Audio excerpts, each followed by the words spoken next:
Donc, sans plus tarder, nous passons à notre deuxième panel. Et j'appelle le docteur Arvind Sundaran du ministère de l'Énergie et des Services publics, Monsieur Mathieu Discours, directeur de l'Agence française de développement Maurice-Seychelles, Monsieur Kishen Padayachi, économiste du Mauritius Chamber of Commerce and Industry. Sur ce deuxième panel, la question qui se pose, c'est entre enjeu climat et croissance du PIB, est-ce qu'il faut vraiment choisir ? Et s'il faut choisir, la question est comment ? Je pense que nous devrions avoir une petite vidéo qui va nous permettre de lancer et sans doute d'éclairer le débat que nous voudrions avoir à ce sujet.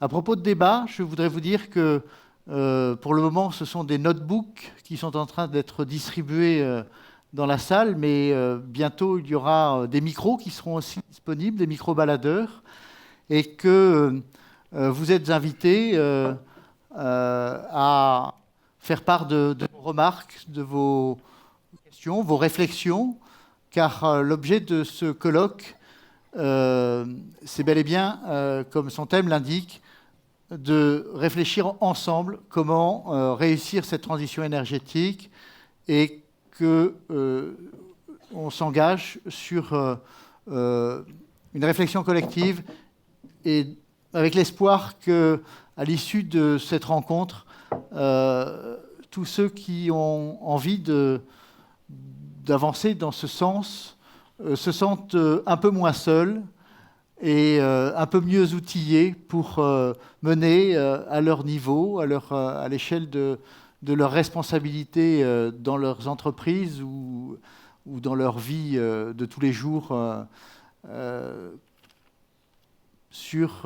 mieux informés, plus confiants, un peu moins seuls, comme je le disais, sur les conditions de la réussite de cette transition énergétique. Mais donc avant de reprendre les débats, je crois que nous allons écouter Gaël Giraud, qui est le chef économiste de l'Agence française de développement, qui n'est pas avec nous, mais qui diffuse un message qu'il est intéressant d'écouter.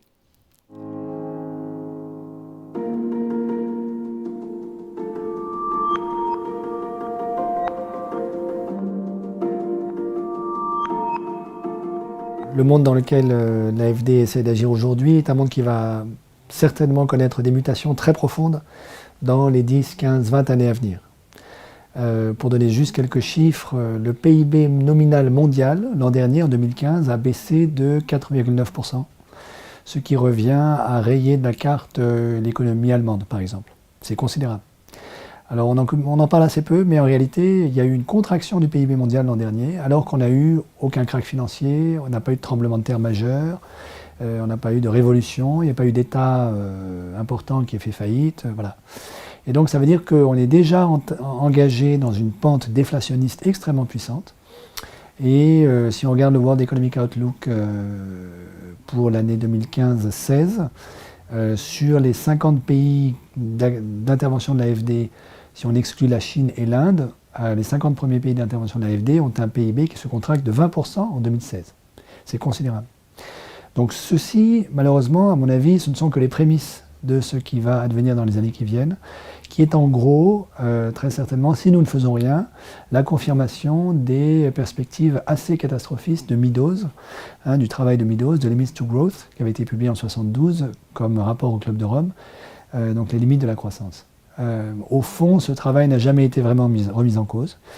Il a même été plutôt confirmé par un physicien australien, Graham Turner, en 2008, qui montre que si on backteste, comme on dit en français, les trajectoires de Meadows, on constate qu'il y a deux scénarios qui collent très très bien avec la trajectoire que la planète a connue depuis une quarantaine d'années. Donc premièrement, ça veut dire que Meadows a réussi cet exploit de faire un modèle qui marche sur 40 ans, alors que nous autres économistes, nous sommes contents quand nos modèles marchent sur 2 ans. Et deuxièmement, et c'est ça la mauvaise nouvelle, c'est que les deux scénarios de Meadows qui collent avec la trajectoire que nous avons suivie jusqu'à présent sont les deux scénarios qui conduisent à un effondrement soit durant la décennie 2020, soit durant la décennie 2050. Le facteur qui va décider si c'est l'un ou l'autre, c'est essentiellement la question du pic du pétrole, qui n'a jamais signifié qu'il n'y aura plus de pétrole le lendemain sur la planète, mais qui signifie qu'à partir du moment où il sera atteint, toute technique d'extraction confondue, nous n'arriverons plus, pour des raisons géologiques, à augmenter la quantité de pétrole disponible chaque jour. Donc nous avons atteint le pic pétrolier conventionnel en 2005, autour de 87-88 millions de barils par jour. Depuis lors, la planète n'arrive plus à augmenter la quantité de pétrole qu'elle extrait du sous-sol avec les techniques conventionnelles. Donc tout ce qui nous permet aujourd'hui de crever ce plafond, c'est la fracturation hydraulique de la roche-mère. Bon. Et il reste un débat au sein de la profession des ingénieurs pétroliers pour savoir si le pic de pétrole, toute technique confondue, sera atteint dans la décennie 2020, du côté des pessimistes, si je puis dire, ou bien autour de la décennie 2040-2050, du côté des optimistes. Quoi qu'il en soit, les catastrophes, notamment celles qui seront induites par le dérèglement climatique, qui sont devant nous, promettent, si nous ne faisons rien, des désastres. Ceci, couplé à l'augmentation extraordinaire de la démographie, en particulier en Afrique subsaharienne, promet des choses assez épouvantables. Et donc, il y a une urgence aujourd'hui à prendre conscience de la gravité des enjeux qui sont devant nous.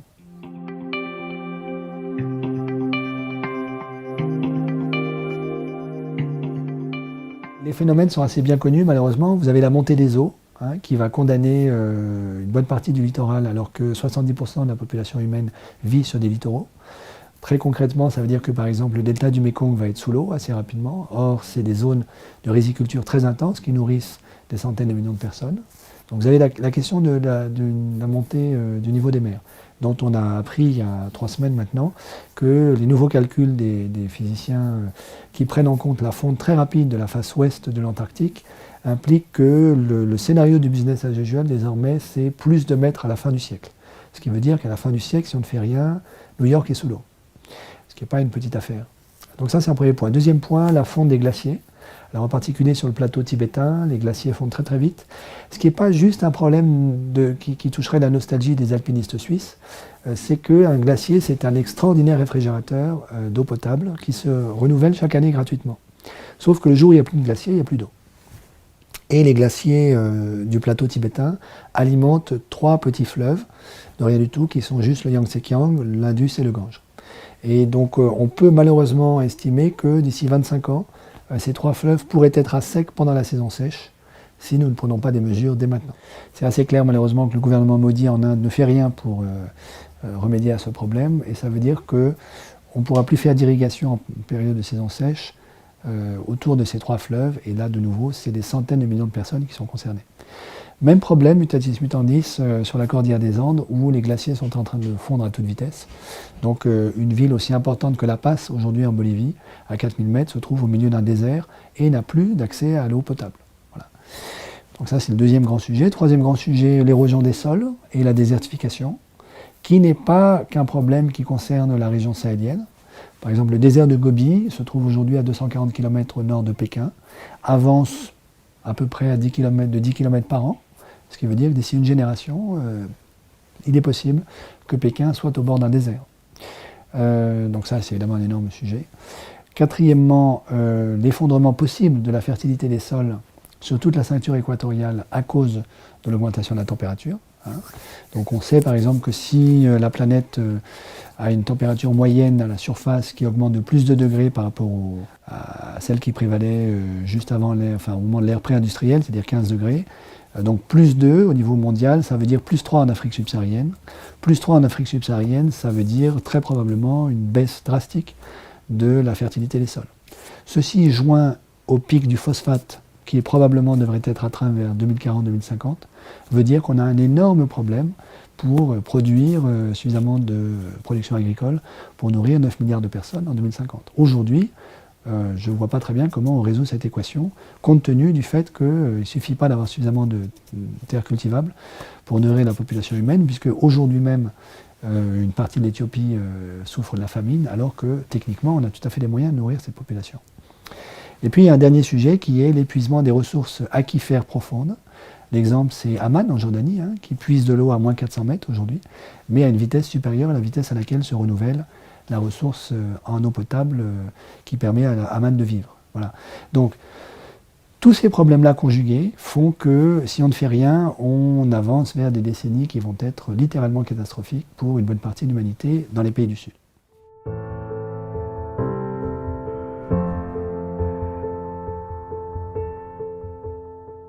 Le climat de Bordeaux dans une génération, c'est le climat de Séville aujourd'hui.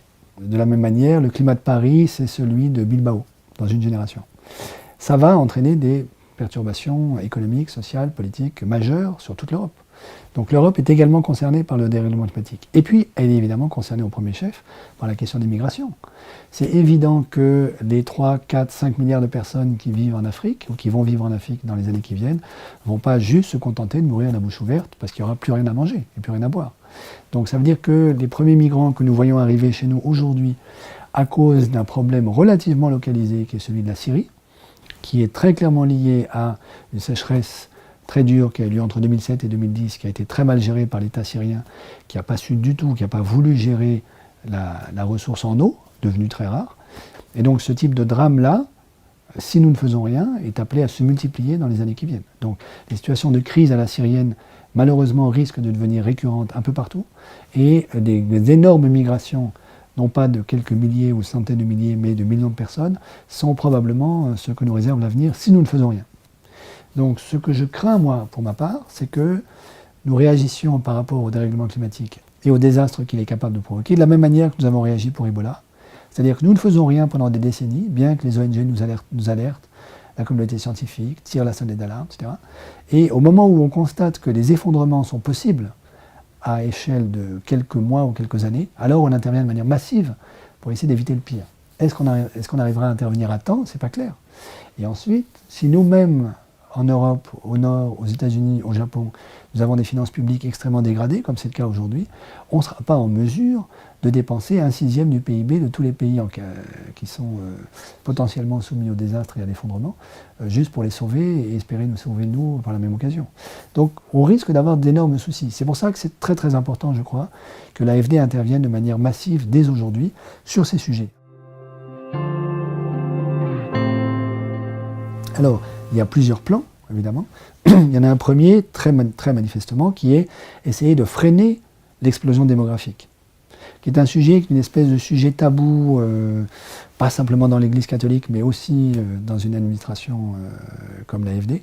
Et je crois qu'il faut qu'on prenne à bras-le-corps cette question. On ne peut pas juste se permettre de laisser la population du Mali se multiplier par 2 tous les 20 ans sans agir. Donc ça veut dire que certainement la santé et l'éducation doivent être des priorités pour ralentir l'explosion démographique, par exemple sur la zone sahélienne. Pas uniquement, mais aussi sur la zone sahélienne. Sinon, très vraisemblablement, certains pays vont être tentés par des réactions autoritaires de type chinois pour juguler l'explosion démographique. Donc si on veut éviter une politique à la chinoise, il faut mettre le paquet sur l'éducation des jeunes filles, proposer un planning familial raisonné qui permette aux femmes éduquées de réguler leur naissance, d'espacer leur naissance, proposer également des accompagnements des systèmes de retraite qui permettent aux personnes âgées et à ceux qui vont le devenir, comme nous tous, de comprendre qu'ils n'ont pas besoin d'avoir 10 enfants pour assurer leur vieux jour, faciliter une mécanisation propre, non carbonée, de l'agriculture, puisque le constat qui est fait par les agros, c'est que dans des sociétés rurales dans lesquelles l'essentiel de l'agriculture est manuel, il vous faut avoir beaucoup d'enfants pour avoir des bras pour cultiver. Dès que vous pouvez mécaniser, vous n'avez plus besoin d'avoir 10 enfants par foyer pour cultiver demain matin. Simplement, donc ça veut dire qu'il faut favoriser la mécanisation de l'agriculture, mais une mécanisation intelligente qui ne dépende pas du pétrole.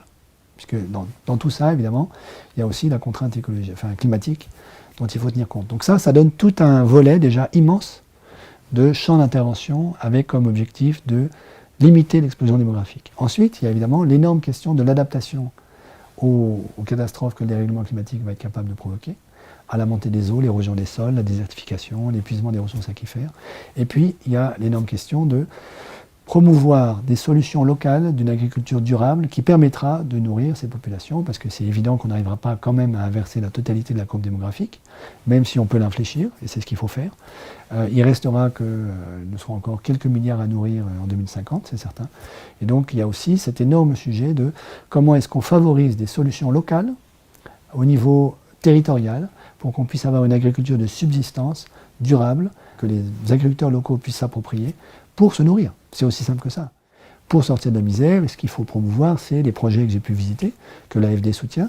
Par exemple, des projets de pisciculture dans la forêt qui permettent aux populations forestières d'avoir un apport en protéines qu'ils ne peuvent pas avoir parce qu'ils ne sont pas au bord de la mer, qu'ils ne peuvent pas pêcher de poissons et qu'ils ne peuvent pas faire d'élevage dans une zone forestière. Donc c'est ça les vraies solutions de demain qui permettront à ces pays-là de traverser, autant que possible, les possibles catastrophes qui sont devant nous. Il y a urgence à poursuivre. Et pour ce débat, donc, j'ai à ma droite le docteur Arvind Sunaran, du ministère de l'Énergie et des Utilités publiques. À la droite du docteur Sunaran, Mathieu Discours, de l'Agence française de développement, qui était déjà avec nous sur merci, qui était déjà avec nous sur le panel d'ouverture. Et à la droite de Mathieu Discours, Shane Padayachhi, qui est économiste à la Mauritius Chamber of Commerce and Industry, la MCCI. Je vais tout de suite m'adresser au docteur Sunaran avant d'aller plus avant sur justement savoir comment se posent ces enjeux climat et PIB, et croissance économique à Maurice.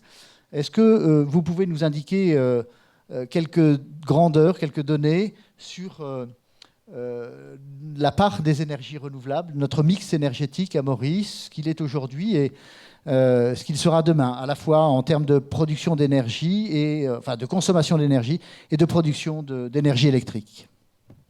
Merci. I prefer to shift in English, because of the terminologies.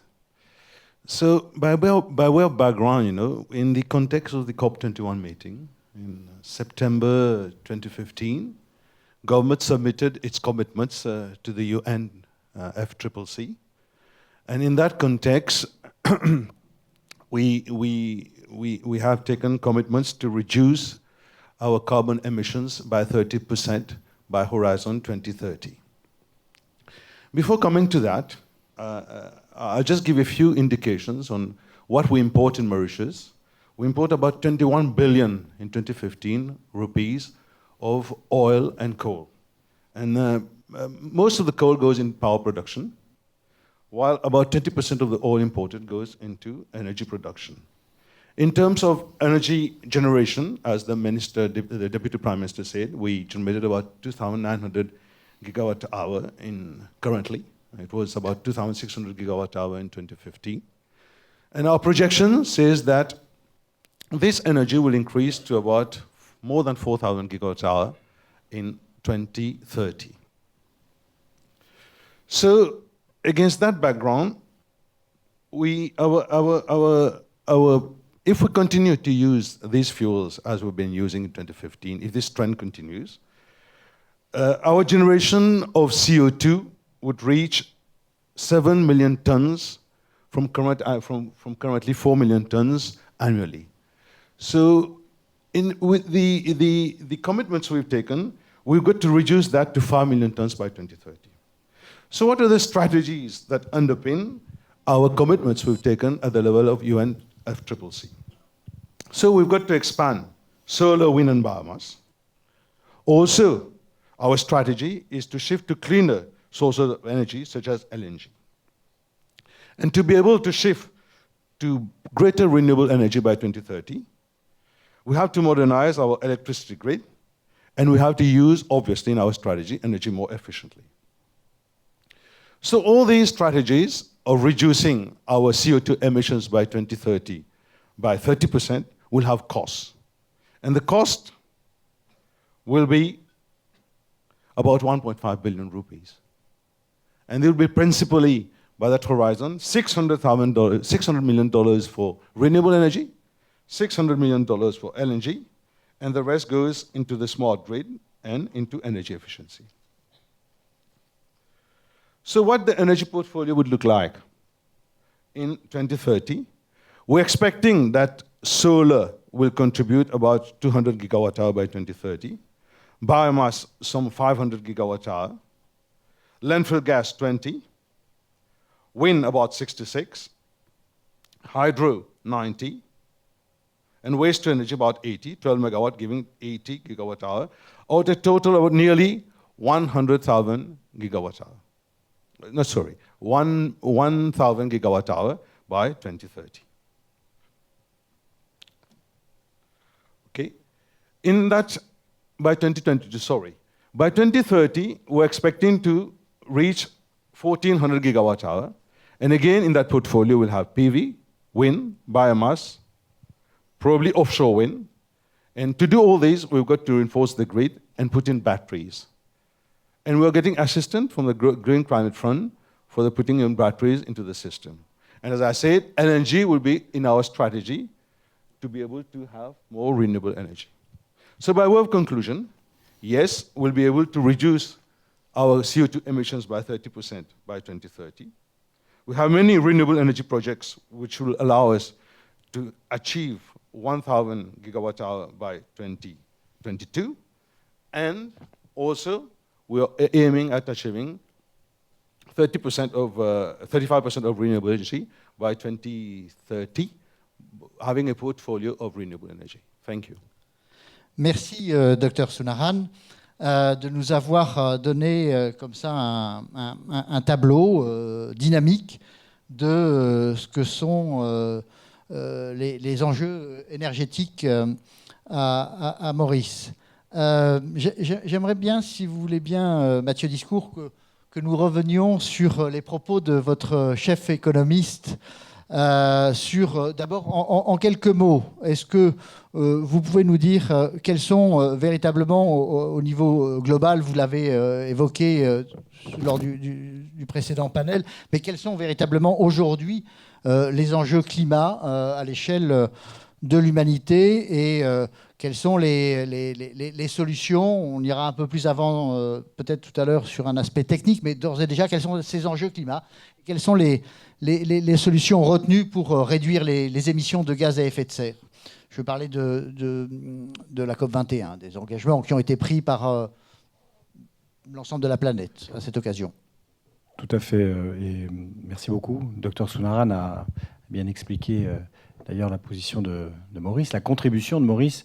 Donc effectivement, les pays ont fait un travail sérieux. Maurice a fait un travail très sérieux pour écrire sa contribution et faire une projection, on va dire, de ce qu'elle estime faisable compte tenu de ses moyens, et avec un certain nombre de conditions qui ont été signalées, notamment d'accès au financement, mais donc pour contribuer à réduire les émissions de gaz à effet de serre. Donc on voit bien que l'objectif est de limiter la hausse des températures à 2 degrés, c'est ça l'objectif, et même essayer de tendre vers 1,5 degré. Ça, c'était un objectif qui avait été demandé par les petits États insulaires qui se sentaient les plus vulnérables et donc qui ont mis ça dans les négociations. Et il y a même l'objectif d'atteindre, c'est à l'article 4 de l'accord, la neutralité carbone. Et donc d'essayer de basculer à partir de 2050 dans la neutralité carbone. Donc c'est évident que le sujet de l'économie sobre en carbone, ça passe par l'énergie essentiellement. Et donc il y a des sujets d'énergie, on va dire de production d'énergie, et puis il y a les sujets transport, qui sont deux sujets différents, et qu'il faut effectivement dire que la transition énergétique, c'est un sujet de production, on va dire, d'électricité, pour faire court, mais il y a d'autres types d'énergie. Mais c'est aussi un sujet de transport qui est souvent pas tellement dit, mais qu'il faut aussi traiter. Donc voilà. Alors ce que dit notre chef économiste, il y a beaucoup de facteurs, mais dans son discours, il y a quand même le sujet du facteur carbone qui est très important. Et si on veut répondre à la question enjeu climat et croissance du PIB, il y a une équation qui s'appelle l'équation de... Justement, je voudrais que vous exposiez un peu ce qu'on appelle cette équation de Kaya. Pas Kaya, pas le Kaya mauricien, mais un de ses homonymes japonais, mais qui a le mérite d'être d'une implacable réalité sur comment on peut concilier justement croissance économique à laquelle, même si c'est un concept qui est remis en cause croissance du PIB comme véritablement un indicateur de développement, mais malgré tout, c'est aujourd'hui l'indicateur qui est quand même retenu par l'ensemble des économistes. En tout cas, on ne peut pas demander raisonnablement à ceux qui, aux pays les moins développés, de renoncer à quelque forme de croissance que ce soit. Alors, exposez-nous. Oui, alors je vais effectivement exposer rapidement cette équation donc, de Kaya, un économiste japonais, parce que évidemment, le discours de notre chef économiste est assez sophistiqué. Il ne s'arrête pas à cette description du monde, mais c'est quand même une manière de l'exprimer. Lui, la théorie qu'il défend et qui est traduite dans notre mandat, c'est que pour réussir à réduire les émissions de gaz à effet de serre. Donc c'est la première partie, c'est CO2. Il y a 4 facteurs. Et la conclusion, c'est que le vrai facteur pour avoir un impact, c'est la transition énergétique. Pourquoi ? Parce qu'il y a un premier facteur, je commencerai peut-être par le dernier, c'est la population. Bon, vous voyez, c'est une formule mathématique assez simple. Hein. Tout le monde qui sait faire des mathématiques voit bien que c'est assez logique, mais ça permet de comprendre quels sont les différents facteurs qui ont un impact sur la production de carbone. Le premier, c'est la population. Bon, ça, c'est un facteur très compliqué à gérer, mais c'est vrai qu'évidemment, il y a une vraie réflexion à avoir sur la transition démographique des pays, et donc c'est une partie de notre mandat, notamment en Afrique subsaharienne. Le sujet ne se pose pas à Maurice. Le troisième sujet, c'est la croissance, PIB par population. Et là, c'est vrai que c'est un sujet très compliqué parce qu'évidemment, il va y avoir une logique parfois de réduction de la croissance, mais évidemment, pour les pays en développement, on peut difficilement avoir des exigences en la matière puisque le développement passe par de la croissance et par ce facteur-là. Le troisième, c'est énergie sur PIB. Ça, c'est un facteur assez compliqué à manœuvrer parce qu'on se rend compte que la croissance, les courbes de croissance entre, disons, la croissance économique et la croissance de l'énergie sont strictement identiques. Donc, il y a, là, l'enjeu, c'est l'efficacité énergétique pour essayer d'arriver à découpler ces courbes de croissance. Et le dernier, c'est CO2 sur énergie. C'est d'essayer c'est la question de savoir si on peut avoir une énergie qui est moins carbonée, hein, énergie sur CO2. Et ça, c'est le facteur sur lequel il y a un vrai potentiel.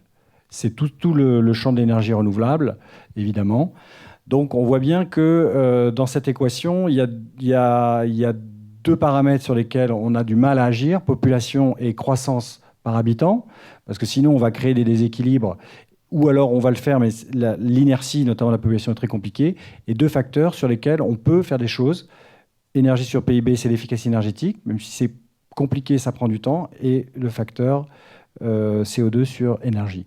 Voilà, donc ça c'est pour dire que le discours de notre chef économiste, il est aussi dans la recherche de solutions pour éviter cette trajectoire très pessimiste qu'il annonce. Merci. Puisqu'on est sur des notions d'économie, je m'adresse à Kishen Padayachi.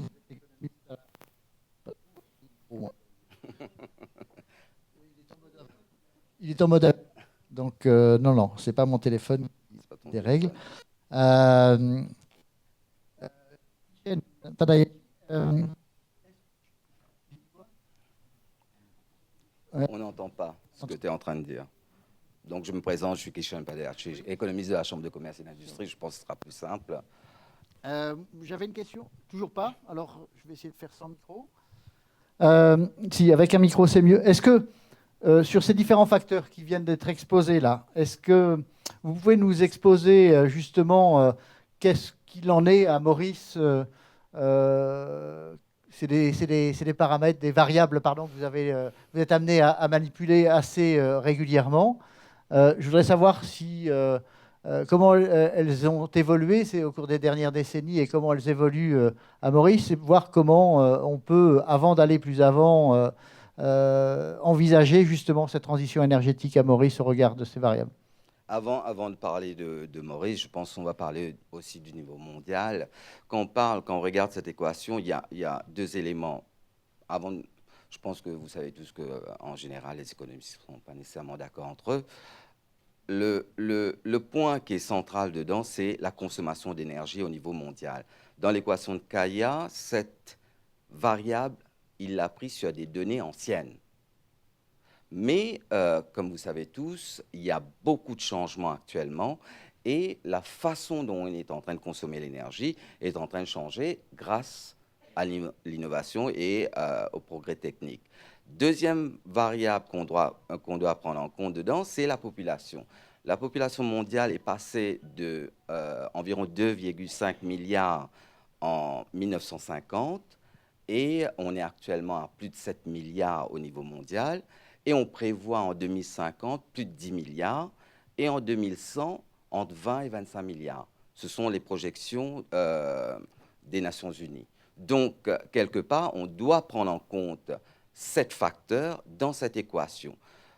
La question qu'on doit se poser, est-ce qu'on va choisir entre croissance et climat? Moi, je suis un économiste qui est plus proche de Schumpeter que de Malthus, donc je vais choisir la croissance en me disant qu'on doit changer notre croissance. Et ça, c'est à nous de changer. C'est à nous de travailler dessus pour changer cette croissance économique. On ne pourra pas dire qu'on va arrêter la croissance de la population mondiale. C'est impossible. On n'a pas réussi à le faire jusqu'à présent. On ne pourra pas le faire. C'est la mort de l'humanité. Donc, il faut s'attendre à ce qu'il y ait une croissance de la population et que cette population doit manger, doit s'habiller. Il y a des fonctions très simples pour l'humain. Donc, quelque part, nous, on doit se demander comment produire l'énergie plus propre. Comment faire en sorte que cette énergie qu'on est en train de consommer, que cette énergie soit plus propre. Ça, c'est la question qu'on doit se poser. Au lieu de se dire qu'on va aller vers ce qu'on appelle, avec le chef économiste de l'AFD, un peu avec la théorie de la décroissance. Il y a cette théorie qui est partie à partir des années 70. C'est une théorie qui parle en général de la baisse de la croissance du PIB, etc. Mais ce qu'on est en train de voir, c'est qu'il n'y a pas de baisse de la croissance du PIB. Il y a une autre manière de créer de la richesse, que cette croissance du PIB est plus propre parce qu'on est en train de prendre en compte certains éléments par rapport au changement climatique. De toute façon, vous savez, la chose la plus importante en économie, c'est le prix. Alors, oui. Justement, je pense qu'on est...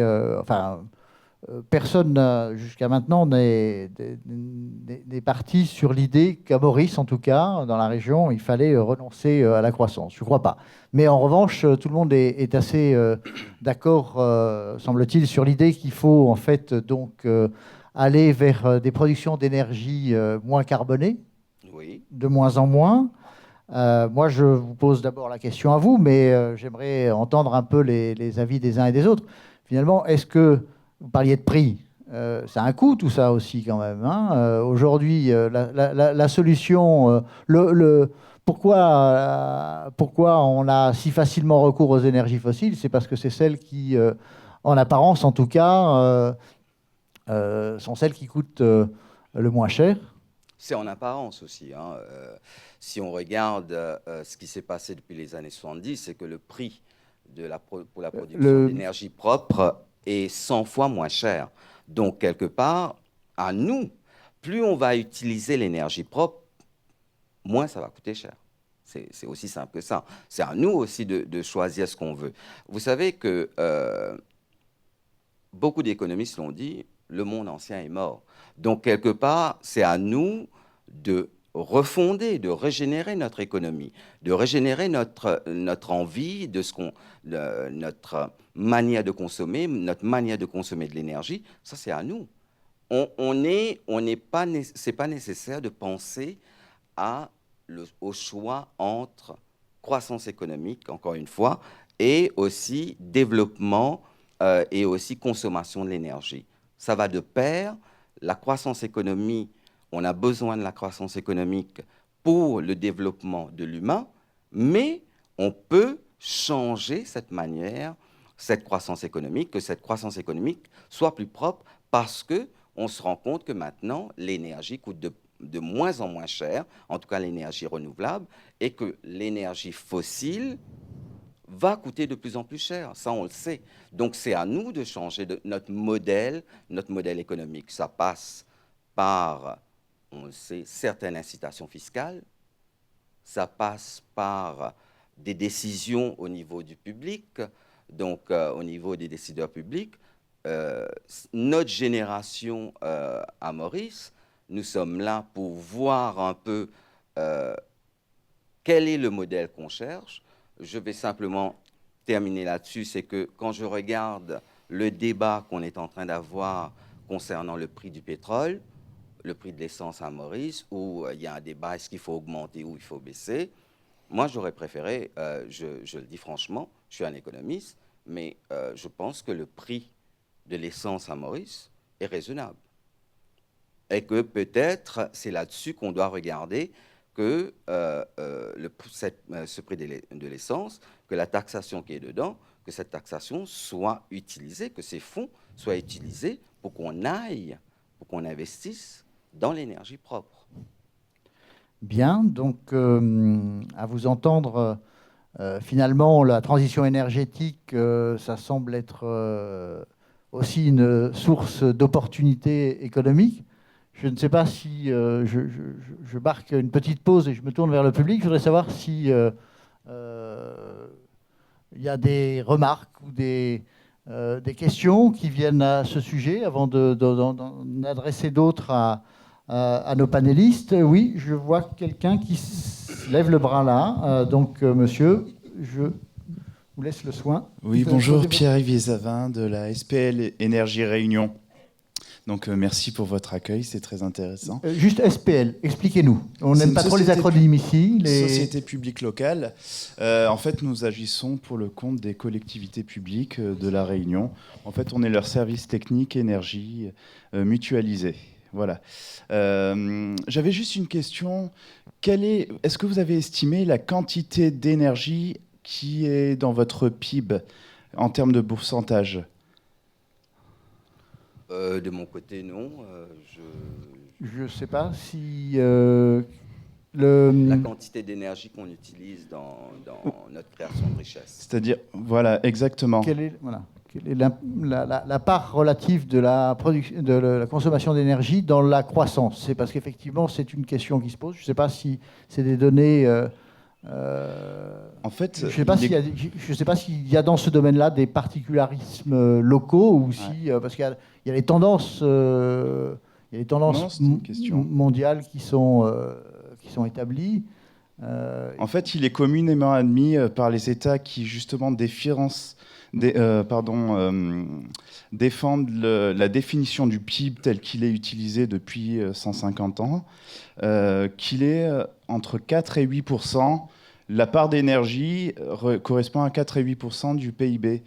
Or, Gaël Giraud, justement, de l'AFD, ont tout recalculé par rapport justement aux enjeux et ils s'aperçoivent qu'en fait, la quantité d'énergie consommée correspondrait plus à 80% du PIB. Donc, en fait, c'est juste une manière de réfléchir les choses sous un autre angle qui montre que la croissance est essentiellement due à la consommation d'énergie.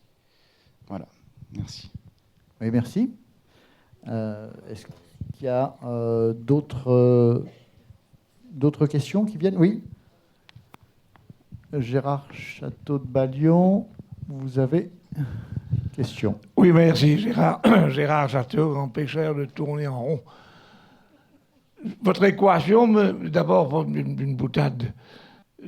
Si vous divisez E par E, ça fait 1. Vous divisez PIB par PIB, ça fait 1. Vous divisez POP par POP, ça fait 1. Donc CO2 est égal à CO2.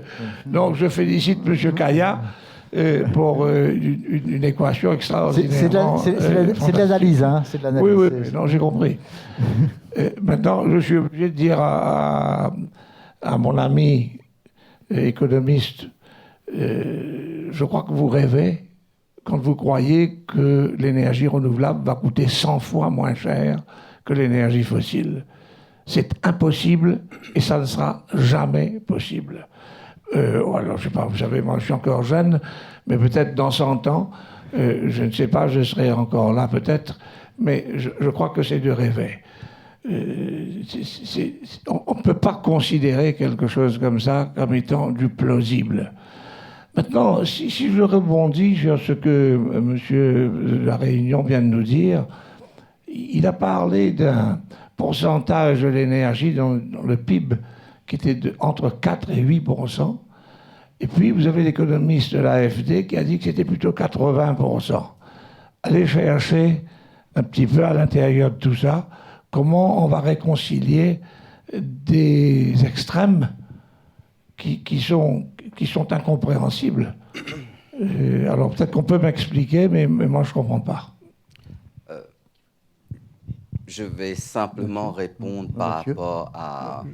Je n'ai pas dit que ça va aller coûter 100 fois moins cher de consommer l'énergie renouvelable par rapport à l'énergie fossile.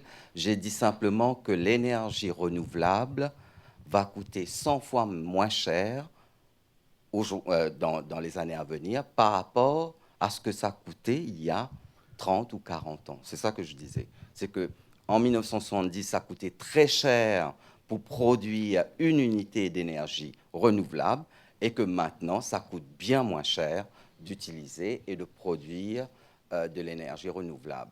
Pour revenir, peut-être je vais essayer d'apporter un élément de réponse concernant l'équation avec 4 à 8% et 80%, comme on discutait un petit peu avec Mathieu, c'est que cela dépend comment on calcule. Comment on va calculer l'énergie est dans tout, bien sûr. Quand on marche, c'est de l'énergie. L'énergie qu'on a utilisée pour se déplacer, l'énergie qu'on utilise pour préparer à manger.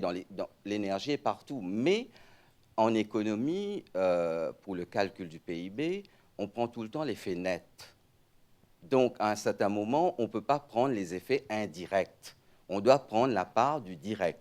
Quelle est la part de la consommation de l'énergie dans la production du PIB? C'est ça la question. Si vous voulez prendre une manière très simple, c'est vous regardez combien on dépense dans la production de l'énergie, qu'elle soit pour rouler la voiture, pour produire de l'électricité, etc., dans notre création de valeur ajoutée, c'est-à-dire dans notre PIB qui est d'environ 400 milliards. Je n'ai pas le chiffre concernant la consommation d'énergie, que ce soit pour le CEB, l'eau et aussi pour le transport, mais on n'a qu'à regarder aussi simplement pour savoir quel est ce ratio dans l'utilisation de l'énergie et de la production du PIB. Oui, je crois que d'ailleurs on va être amené à revenir dans un prochain panel sur ces questions. Effectivement, enfin dans 2 prochains panels, on sera amené à revoir ces questions, effectivement, sur le coût de l'énergie en tant que facture énergétique directement ou l'ensemble des coûts induits par la consommation d'énergie.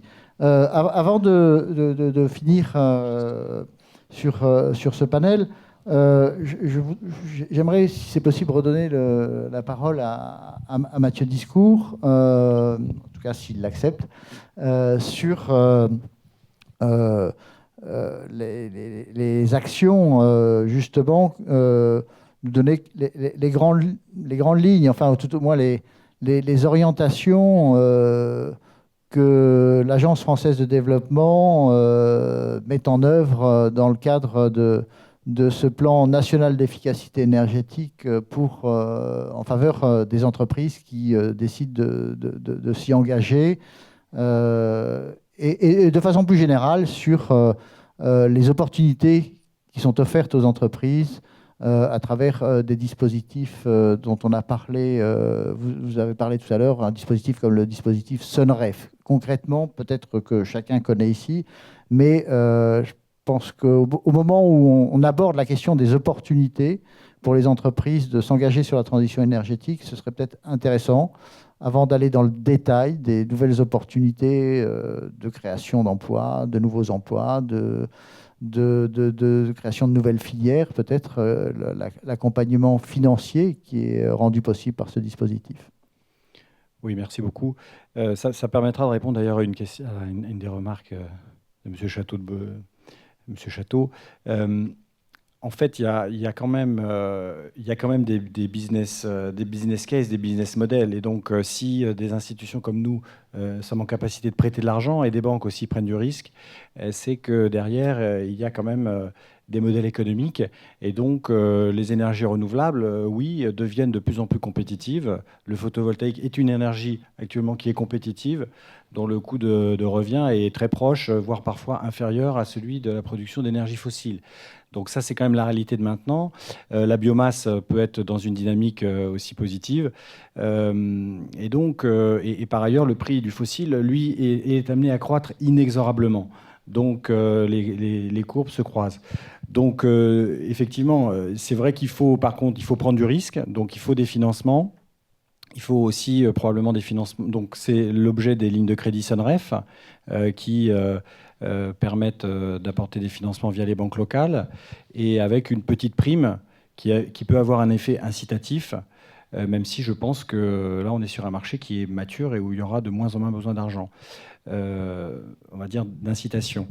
Après, il y a aussi de l'argent de type assistance technique, parce qu'on est face à des nouveaux champs, et donc nous, on met aussi en œuvre, grâce à l'Union européenne, des assistances techniques pour appuyer les banques et pour appuyer les entreprises, pour définir les projets. Et le PN2E, c'est ça, c'est apporter de l'expertise pour une expertise structurée, pour identifier les besoins, écrire des cahiers des charges, apporter une expertise, et derrière faire des économies d'énergie. Donc on est obligé de travailler, je pense, si on veut réussir la transition énergétique, sur une offre qui est complète, qui apporte des appuis en études, très en amont, y compris d'ailleurs sur le système national, et travailler sur les politiques publiques, les régulations, et aussi ensuite aux entreprises, et une chaîne qui va jusqu'à l'accès à des financements pour mettre en œuvre les projets. Donc ça, c'est l'objet de Sonref.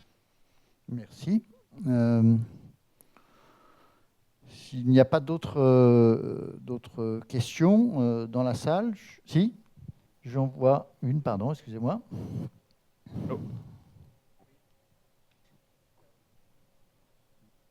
Ah, vous m'entendez ? Ok. Oui, très bien. Moi, je travaille...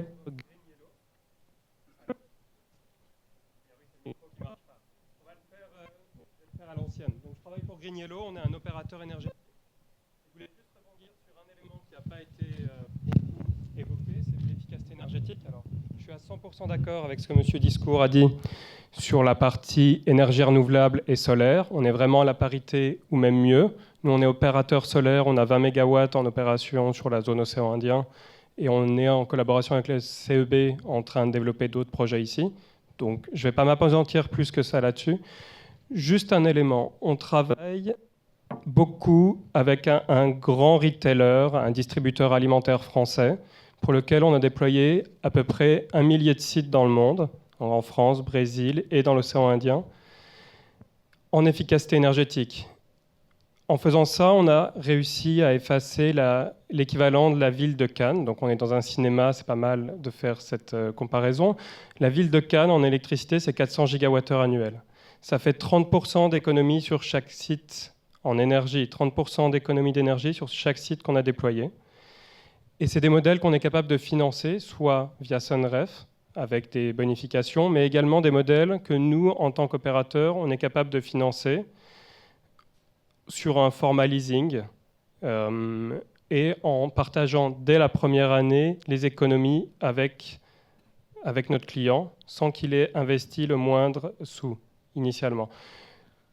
Je finis cette digression, mais juste pour vous dire, dans l'agroalimentaire qui fait peu de bénéfices, 30% sur la facture énergétique, ça peut représenter 10-20% du résultat net final de ce groupe agroalimentaire, avec un réel impact sur le PIB, tout en ayant un impact réel. On vise, j'ai entendu, 12% d'économie sur le retail. Nous, sur chaque magasin qu'on déploie, on a entre 20 et 30%. Donc c'est une réalité Ça existe, on n'est pas le seul opérateur, d'autres opérateurs proposent ça. Je serais heureux de parler avec vous, mais en tout cas, sachez que c'est un outil très puissant aussi pour améliorer la compétitivité de vos entreprises et que ça existe dès maintenant, grâce à l'innovation et grâce à d'autres éléments. On va être amené justement à travers l'exemple d'une entreprise du secteur agroalimentaire mauricien à illustrer votre propos. Merci pour votre précision, votre exposition. Merci. Alors, si vous voulez bien, ce serait la dernière question. Sinon, j'ai bien peur qu'on ne puisse pas tenir nos délais. My name is Rai. I'm a freelance consultant in energy. I come to one of the tables which was put on the screen by Dr. Sunaran, where if I pick the figures right, according to the tables, the production from bagasse and cane top would rise from 200 gigawatt hours presently to 500 gigawatt hours in 2030. With the area of cane and cultivation going down, how does he expect this increase to come by? Monsieur, Dr. Sunaran, quelques mots. Thank you. Je pense que The 200 was the installed capacity, 200 megawatt. Currently, we are already generating 380 gigawatt hour from bagasse. So to reach 500, 520, it will be the improvement of the efficiencies of the boilers in one of the sugar companies. And also we are planning to add cane tops to that. So the number was 200 megawatt. Currently, we are already generating 380. So we are shifting from 380 to 520 or so by 2030. Merci à tous. C'était vraiment pas voulu, mais je pense qu'on fait ce point-là fait parfaitement la transition avec ce qui va être abordé dès le début du prochain panel. Donc, avant de lancer ce prochain panel sectoriel, au cours duquel nous évoquerons justement la question de la biomasse dans la production d'électricité.